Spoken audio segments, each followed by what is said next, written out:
Welcome to The Self-Made Theory, the podcast that's all about innovating, overcoming and prospering. We interview founders, entrepreneurs, innovators, CEOs and other exciting people about their amazing business journey. Over to your host, Ben Campbell, for this week's episode.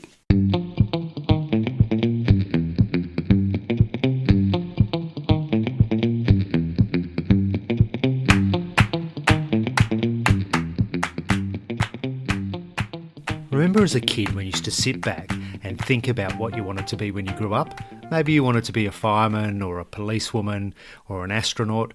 Well, my guest this episode, Lloyd Damp, the CEO of Southern Launch, is fulfilling a childhood dream of launching rockets into space by building a rocket launch facility here in South Australia. It's a pretty fascinating story, and we learn through his journey that sometimes just sitting around having a drink with mates can launch, see what I did there, some great business ideas.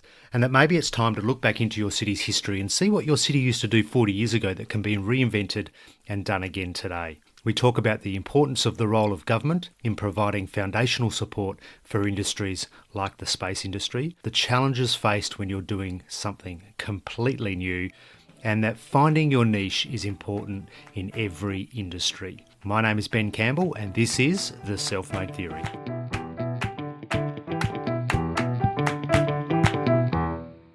Lloyd, welcome to The Self-Made Theory. Oh, thanks, Ben. Thanks for having me on.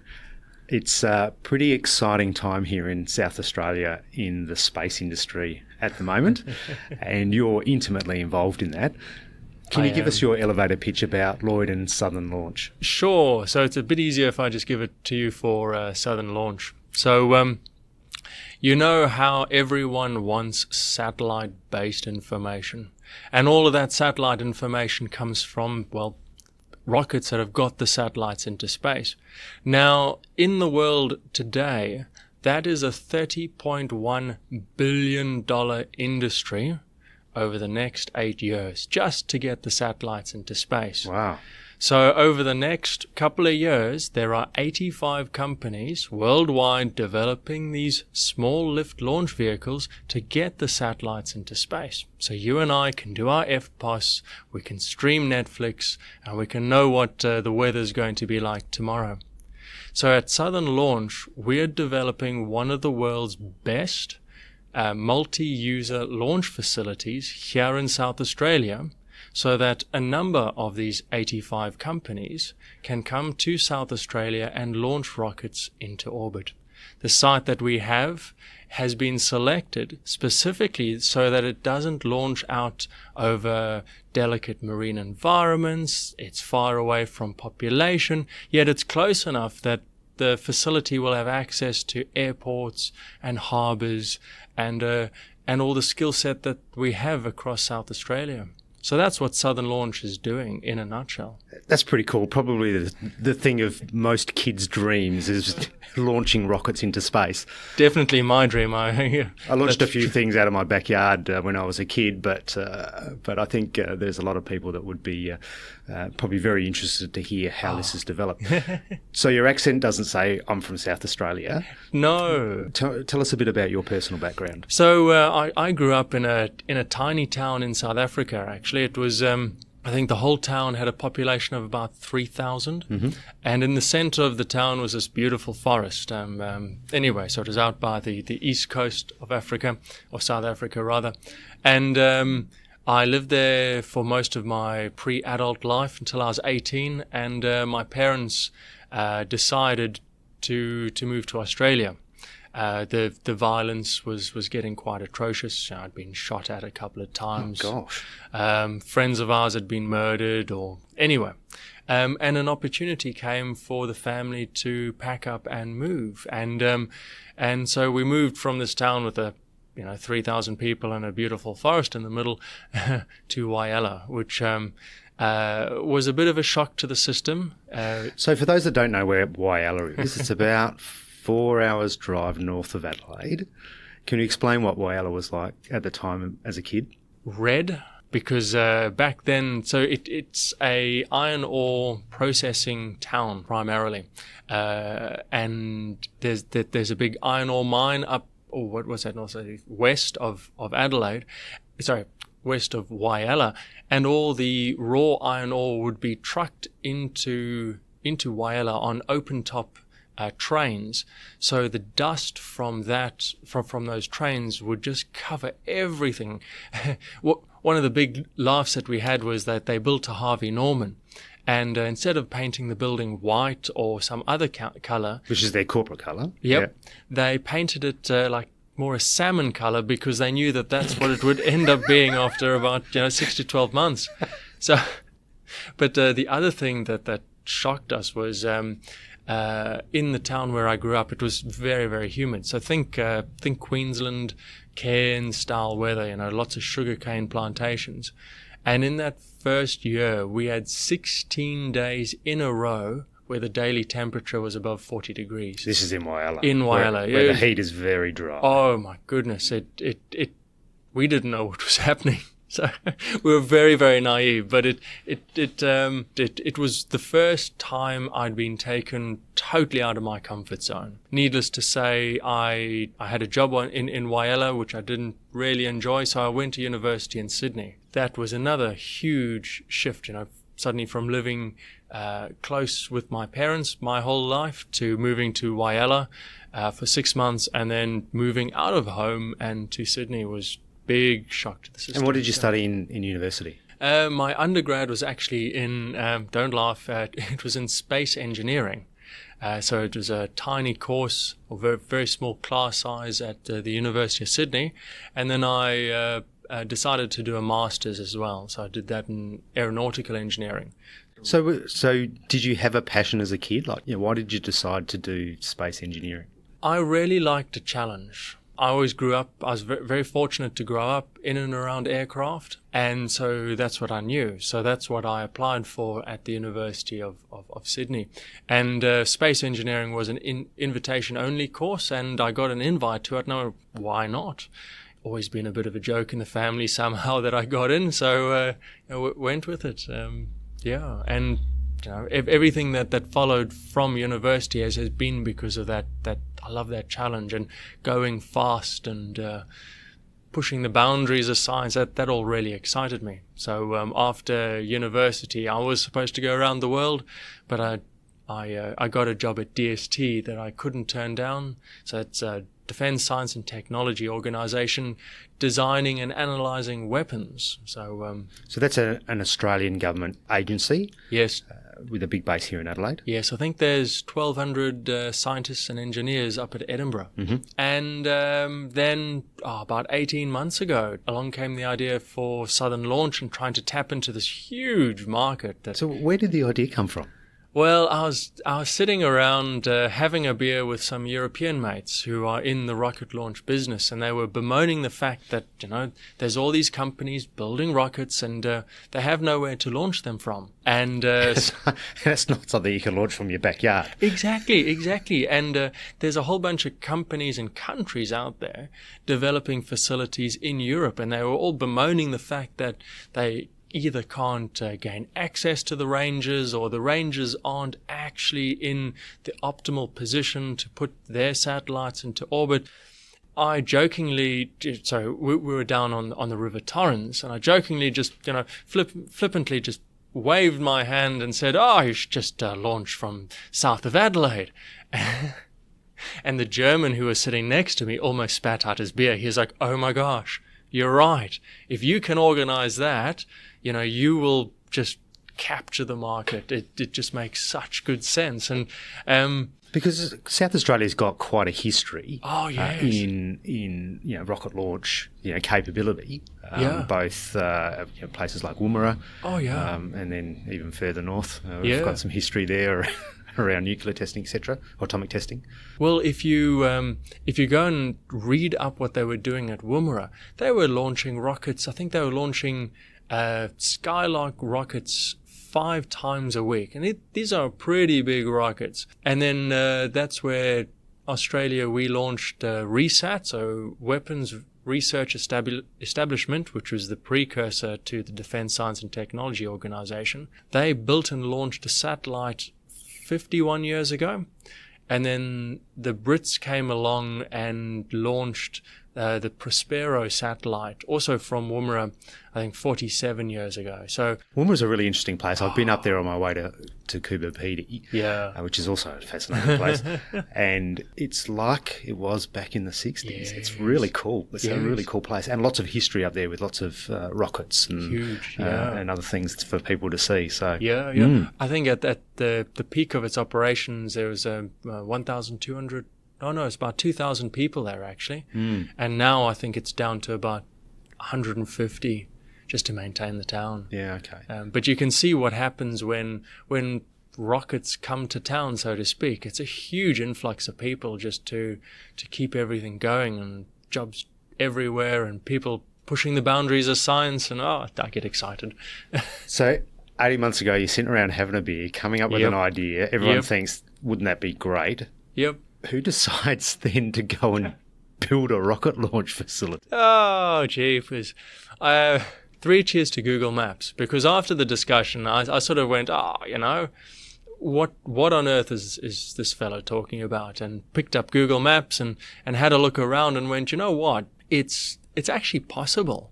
And why is it possible? What did Google Maps give you or show you that allowed you to decide that it was possible? Yeah. So there's a couple of ingredients that you need to put together a rocket launch facility.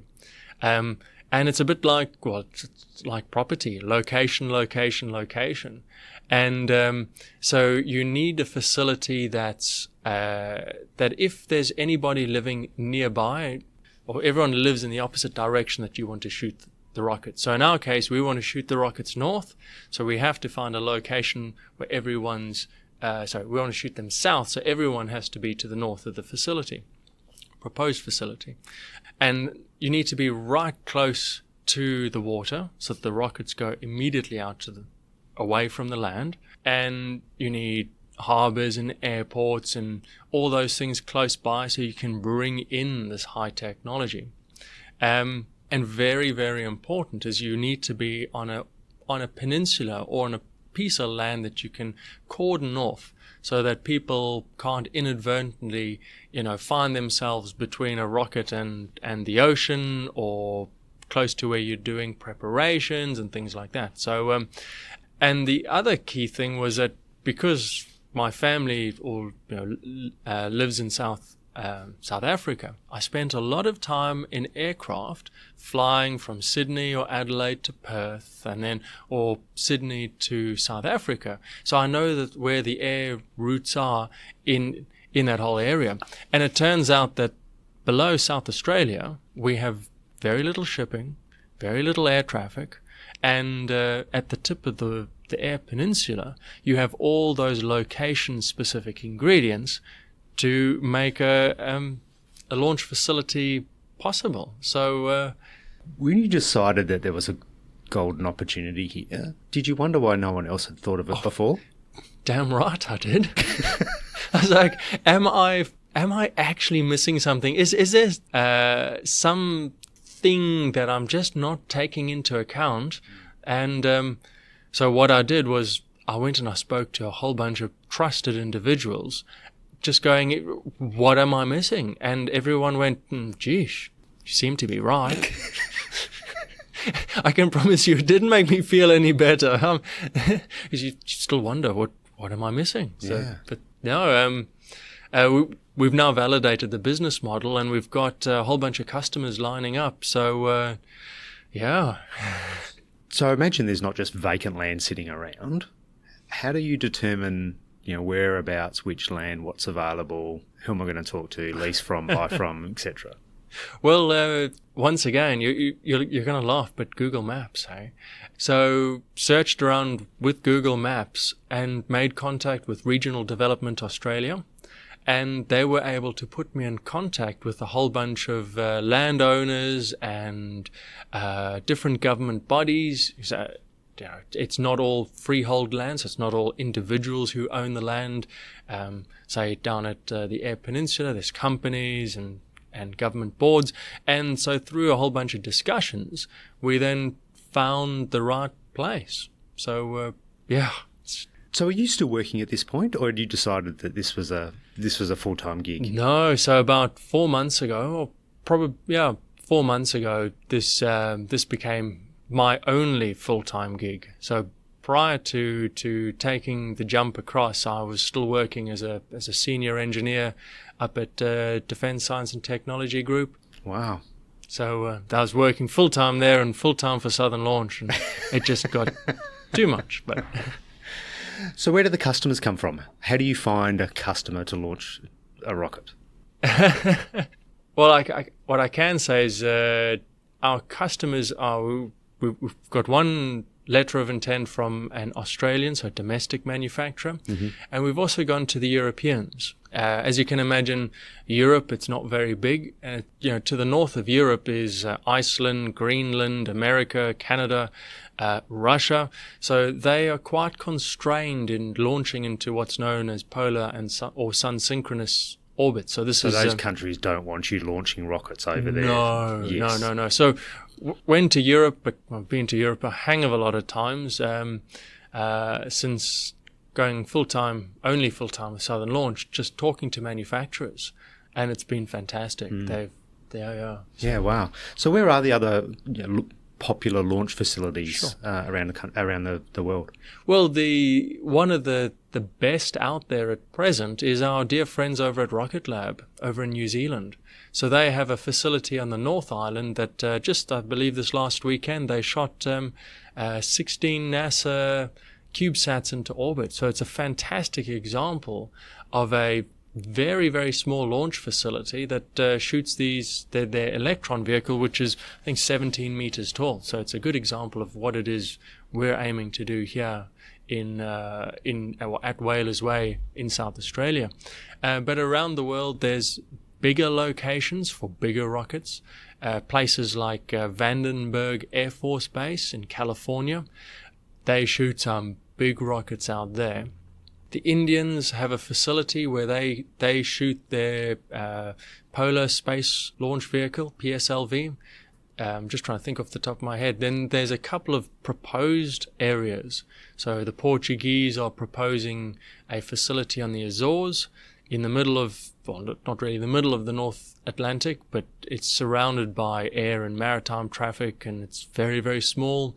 The Scots have a facility that they're looking at building, but it's you've got what's it, Iceland to the north of you and Russia just over the horizon, and it's very cold. Yeah, I'll bet. Good whiskey, but very cold. So it's no air peninsula. No, exactly. So with the types of rockets that you're planning to launch, is there a particular size limitation, etc., that makes sense for your facility and for Australia? We always have to find a niche market, and the big rockets that take tons of payload to space, and it's huge safety corridors and specializing. No. Those facilities already exist, right? If you're going to build one of these $100 million vehicles, that's not for Australia from the technology base that we're at. Well, plus you have to get it here. Oh my goodness! So you have to ship it here and all its payload, and then assemble it here before you can launch it. Yeah. So why bring a Falcon 9, which is a SpaceX-sized rocket, it's 70 meters tall? The logistics to do that are incredible. So rather, what we're doing is we're targeting rockets that are maximum 25, 27 meters tall. That's big for us. Some of our customers' rockets are all the way down at about 10 meters tall. That you can literally throw in the back of a shipping container and ship out to Australia and wheel it out and put it on the launch pad and off you go.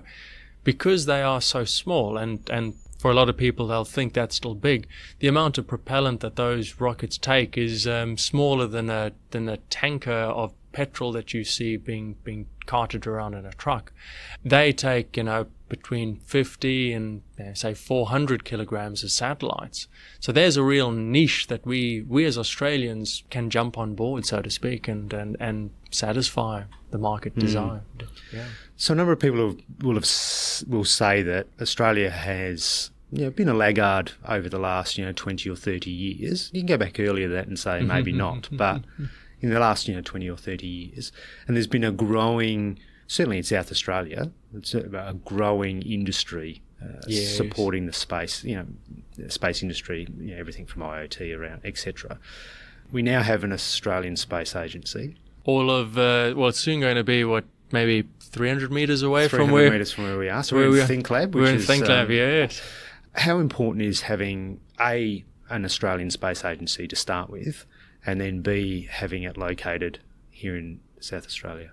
I think having an agency is definitely the right thing. Right place, right time. Because for a company like mine, being a bit selfish here, but trying to broker all those international relationships, umbrella agreements, country to country, that's what a space agency does. So now that we have one, that was one of the precursors for Southern Launch being able to do what it wants to do. So if there wasn't an Australian Space Agency, would Southern Launch exist? It would probably still exist, but we wouldn't be as far along as we are. It would be a lot more difficult, I would imagine. So I'm really looking forward to, the Australian Space Agency. They are, they want to be the world's most industry-focused agency. So this is just bring it on. Bring it on, indeed.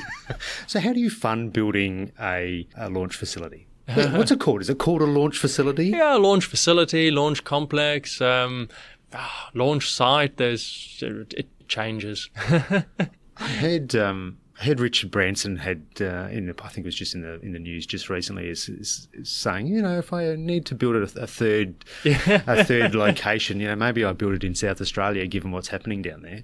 Yeah, I think he calls them spaceports, which is sounds a bit out of science fiction, but yeah. Hey, I like it.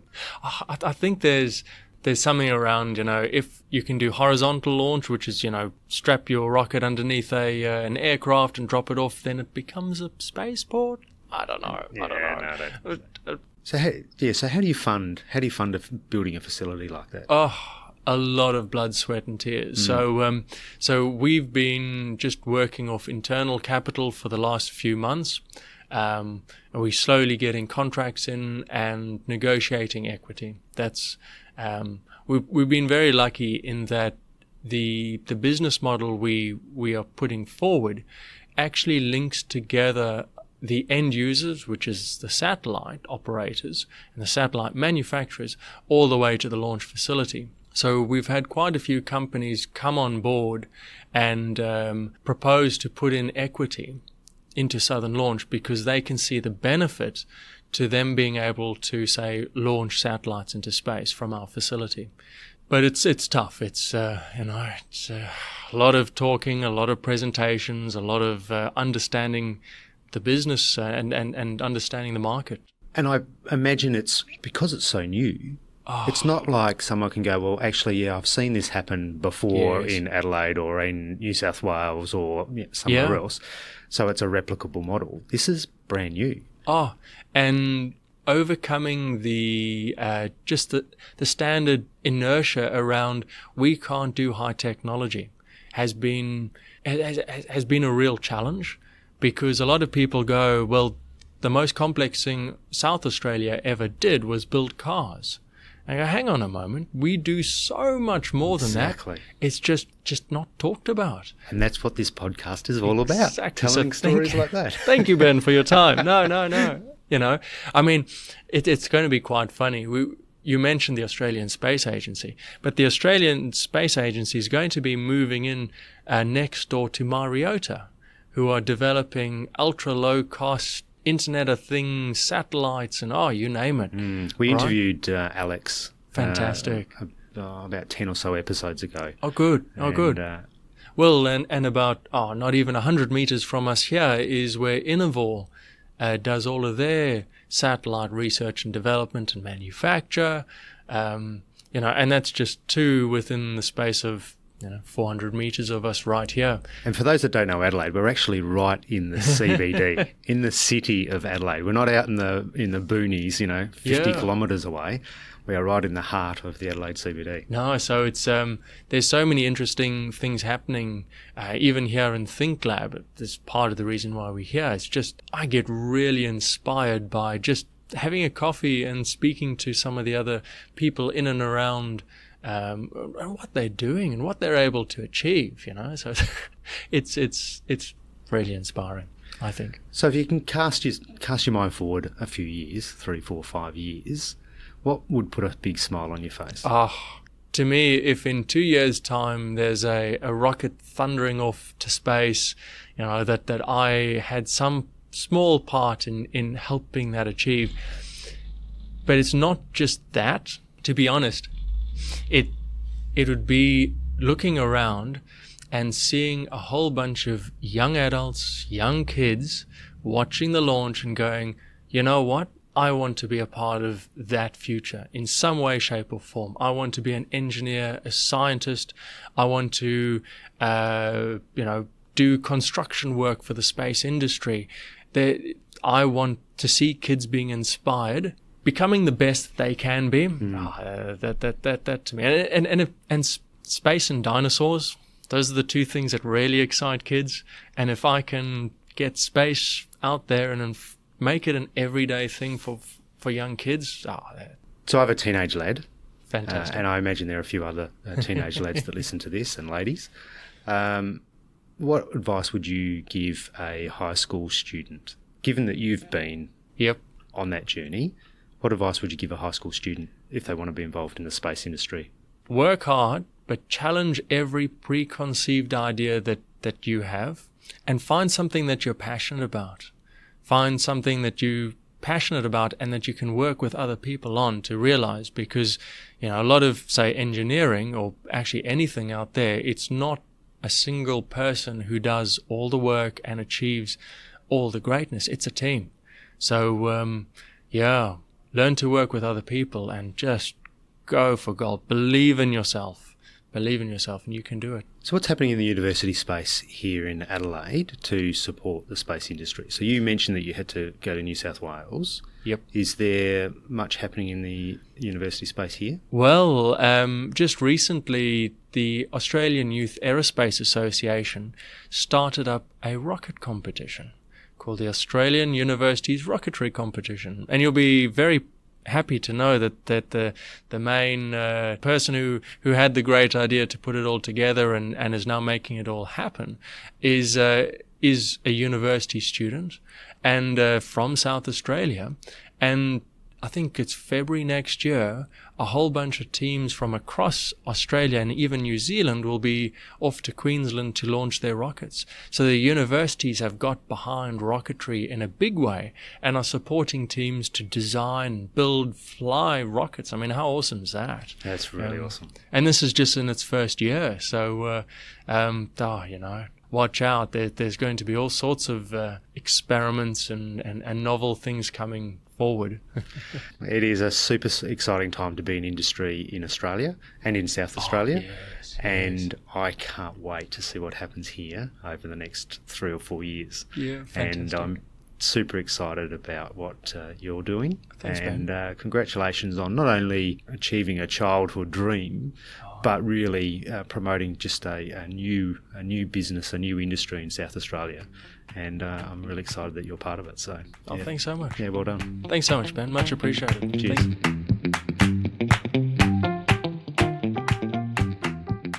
What an inspiring story from Lloyd. It's a testament to when you have a great idea that you need to be bold and bring it to life. If you want to find more about this episode, then jump on our website, www.theselfmadetheory.com.